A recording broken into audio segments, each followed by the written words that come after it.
எல்லாருக்கும் வணக்கங்க. கந்தசஷ்டியுடைய 27வது நாளுங்க. நிறைய பேர் இந்த 48 நாள் விரதம் இருக்க முடியாதவங்க 21 நாள் இருக்கணும்னு சொல்லி நிறைய பேர் வெயிட் பண்ணிட்டு இருந்தீங்க. அந்த 21 நாள் விரதம் இருக்கிறதுக்கான நாள் வந்து நாளைக்கு இருந்து ஆரம்பிக்குதுங்க. அக்டோபர் 7ல இருந்து அக்டோபர் 27 வரைக்கும் இந்த விரதத்தை நீங்கள் இருந்துக்கலாங்க.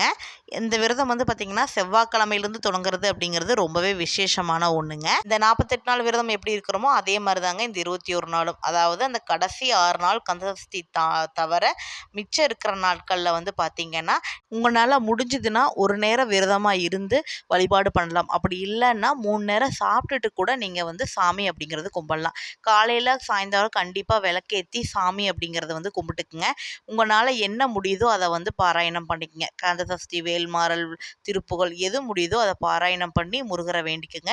மகா கந்தசஷ்டி தொடங்குற அக்டோபர் 22ல இருந்து அக்டோபர் 27 சூரசம்ஹாரம், அக்டோபர் 28 திருக்கல்யாணம் வரைக்கும் வந்து பார்த்திங்கன்னா நீங்கள் கந்தசஷ்டிக்கு கடைபிடிக்கிற விரத முறைகளில் ஏதாவது ஒரு விரத முறைகள் உங்கள் ஆரோக்கியத்தை பொறுத்து நீங்கள் வந்து தேர்வு பண்ணிவிட்டு அந்த விரதம் நீங்கள் கடைபிடிச்சு நீங்கள் திருக்கல்யாணத்தன்னைக்கு உங்கள் விரதத்தை நிறைவு பண்ணிக்கலாம்.